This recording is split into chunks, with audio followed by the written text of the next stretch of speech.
Hello, everybody. Randy Patterson here with Boomerosity. Growing up, if you're a baby boomer, you heard all the great music as it was being put out the first time. Now we're hearing a lot of remakes. Sometimes those are better left unremade because you just can't beat the original, right? Well, that's not the case with this new album out by John Lodge of the Moody Blues. He has just recorded Days of the Future Past, My Sojourn, or Sojourn, however you want to pronounce it. And wow, did he ever do a phenomenal job on this record. You can tell that it's new, but at the same time, it sounds so close to the original studio album. That's what makes great musicians so obvious. And so I got to talk to John for the second time. The first time was almost 2 years ago, did it in December of 2021. And we haven't talked since until now. And boy, what a great visit it was. It's always great to talk to John. And he shares so much about this album, what it was like touring, fan reaction, new fans coming in, all that kind of thing. So it was a great chat. I hope you do watch it in its entirety or listen to it if you're catching this on the podcast, which, by the way, I'd like to ask you to share this with your friends who might be Moody Blues fans or classic rock fans. And if you don't mind, would you hit subscribe on this YouTube channel or on your favorite podcast platform that you're listening to this on? The subscription doesn't cost you anything, but it helps us out on our ends, and we would greatly appreciate it.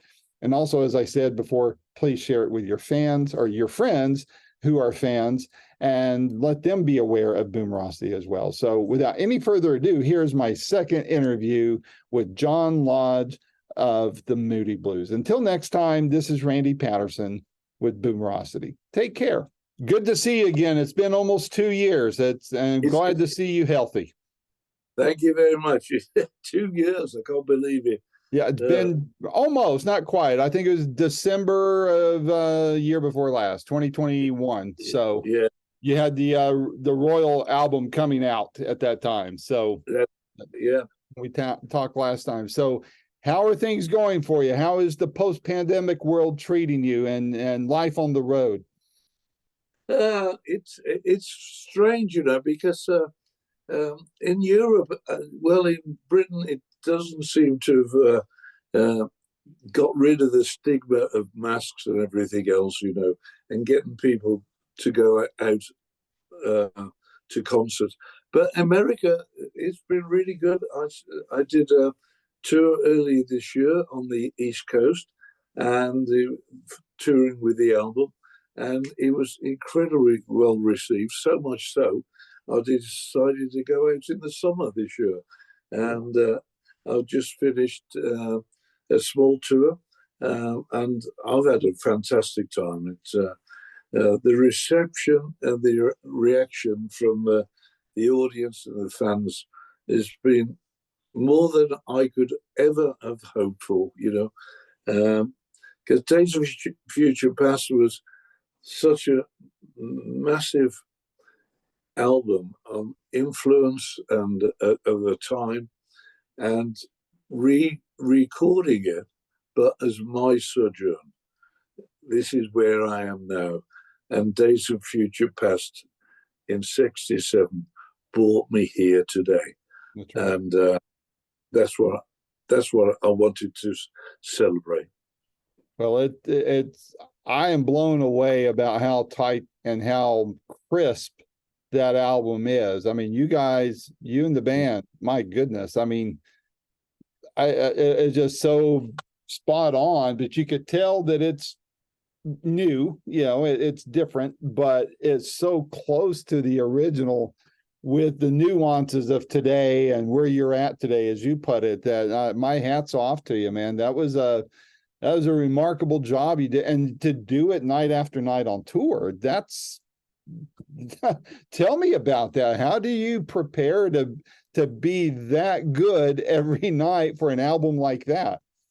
Well, first of all, my band are totally into mine and the Moody Blues music. They are totally committed.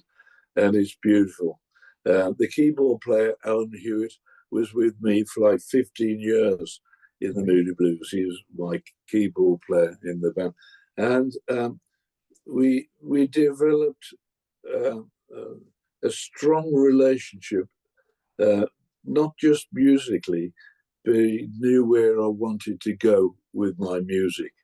And he knew when we do Days of Future Past, he knew it had to be the same, but not the same. It had to be 2023. And that's what we aim for. And when we get to a concert, we practice for an hour, rehearse for an hour every day. And on top of that, my cellist and the guitarist have practiced it before that as well, you know. And they want to be pitch perfect and play the music so they're really excited about what they've done. And I congratulate them every night. And we've got a great camaraderie. We do all our vocal exercises together. Even the drummer joins us on the vocal exercises. And of course, John Davison from Yes has joined me on the tour, has joined me on the album, and he joins in on the vocal exercises.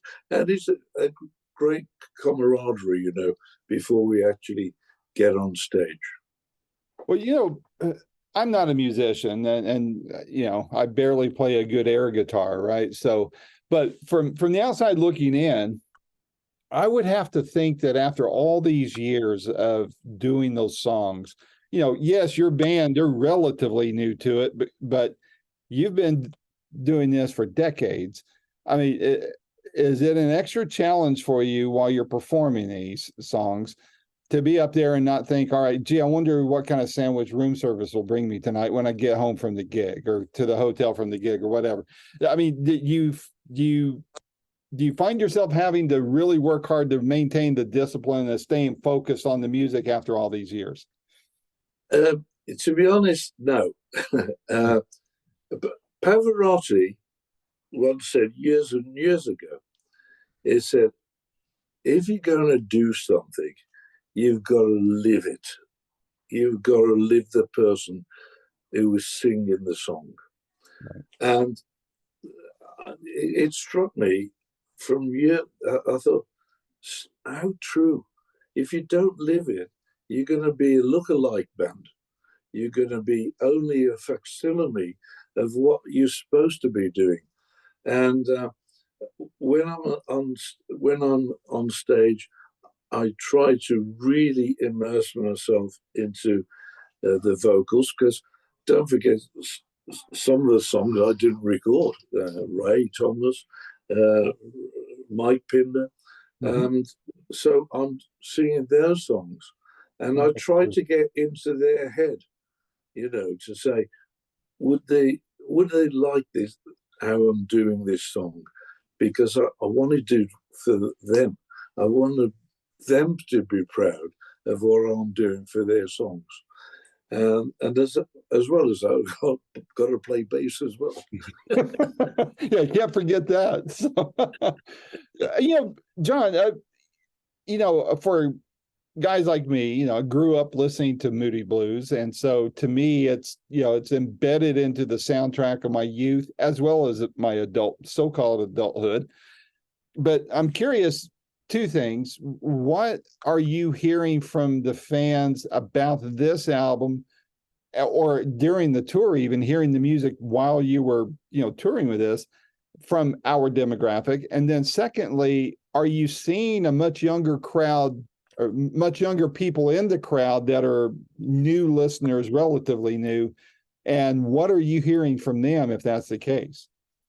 Yeah, there are a lot of new listeners coming to the concert because, you know, it is a rock and roll show after all. You know, that's what I'm trying to do. But a rock and roll a la Moody Blues. So it's not heavy metal, it's Moody Blues, but it's still got the energy and excitement. And that's what I'm trying to do with the concerts, put the energy together and the excitement. And so on the album, I'll put in there, if you love this album, perhaps it may take you back to an original album, hearing the vocals of Mike and Ray and Justin and myself on the original album. So I was really linking the new album to the old album, and linking it so the audience will. Some people that come along have no idea what Days of Future Past is.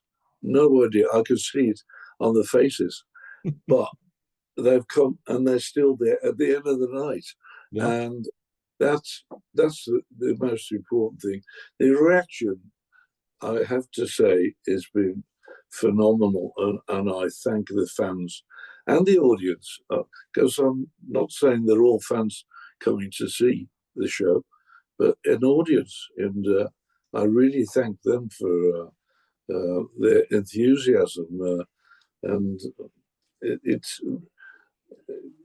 it's fantastic, I have to say. Yeah. You said you link it back to the original album. I don't know if you keep track of this kind of stuff or not. I don't, but I'm just curious if you're seeing any uptick in sales of the original album in addition to sales with this album. If you're seeing maybe that rising tide, floating both ships, so to speak. Oh, I don't know. To be honest, I think that goes back to the beginning. I've really never let that influence what I'm doing. I'll never check up, because if you look at a chart, if you're going up, you're excited. If you're going down, you're not excited. So it's a yin and yang. Why bother to be excited if you're going to be depressed a week later? That's true. That's true. I just really ignore that. I don't ask anyone anything about that. It's what it is. I can't influence that one way or the other. All I know is I've made this record, and I hope everyone likes it. Well, I know I do. What's the performing it this time around in the making of the record too, this time, while you're playing it and performing it, do you think back and think, gosh, if we just had this gizmo on the road with us way back then, or if there was this technology while we were recording the first album, what would we have done different back then? Was there any of those kind of realizations that hit you now as you reflect back on the original album and tour? To be honest, I don't ever do hypothetical. I don't, and never strayed down that road. All I know is when we recorded Days of Future Past originally, everything we did, because it was on 2 4-track machines, we recorded on 4 tracks, mixed the 4 to another 4-track on 2 tracks, then had 2 tracks spare. We recorded on those 2 tracks and came back and mixed it again to 2 tracks. So we always on 3rd and 4th generation master tracks, and what that made us do was made us commit to what we were wanted to do. Mm-hmm. So when we were recording, we knew that there's no turning back. Once you played that bass line or guitar line, it's there forever. And we were really good at making that decision. Mm-hmm. And I think if it had to go back today, we probably wouldn't have made a lot of those decisions, I remember in one of the sessions, I can't remember what song, there's a cymbal crash where it shouldn't be. And we recorded that, and it was the studio cap, not over the cymbal. It was recorded forever, you know. Was he So, Union? yeah, the cat unit. Yeah. But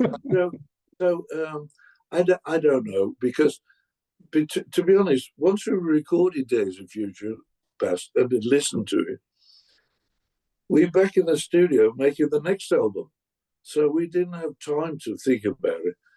We next album recorded like 3 months later, probably, uh, uh, in search of the lost chord, you know, Mhm. and then we're off to America on tour. So it was non-stop, you know. We were committed all the while to what we wanted to do. I see. So reception, I take it overall to the album itself. What are you hearing? I know it's been in it's been in the UK already and coming here, right? Or is it the other way around? I can't No, recall. it's the other way around. It's not in the UK. Yes, I think it's next week. I think, and the reaction has been fantastic. You know, no negative reaction, and it's been really nice. Uh, Even to the sleeve of the album, you know, I was gonna, I had the art people doing all these different sleeves for me, and we got one which was almost right. And then one day, my wife and I, and my son and his wife, were walking through a park in Cobham in Surrey on my wife's birthday, actually.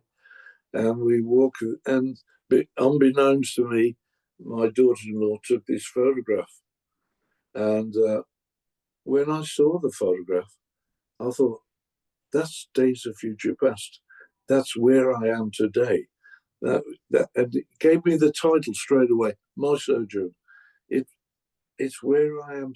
Days of Future Past has brought me where I am today. Mhm. And it's a celebration of that. That is fantastic. It was a wise choice. I love the album cover. I stole a few of them to put behind me here, so It looks great, actually. I'm glad you like it. So, I haven't got a copy myself. well, I lifted this and I digitally reproduced, so I Yeah, had fun with it. But brilliant. I love the cover and I love the symbolism of it because, like you said, it nails exactly what you're trying to convey, and Yeah. I think it was a brilliant move on your part. What's on your radar coming up for the next few months? What do you got planned? Next few months, I'm seriously thinking. What I've just done this short summer tour, uh, which was really excellent. I played venues I never thought I'd play, which I loved. Really beautiful venues, and so I'm planning to come to America in February, March next year, and another tour. So I'm planning that at the moment, but also trying to see if there's a space somewhere to more concerts in December.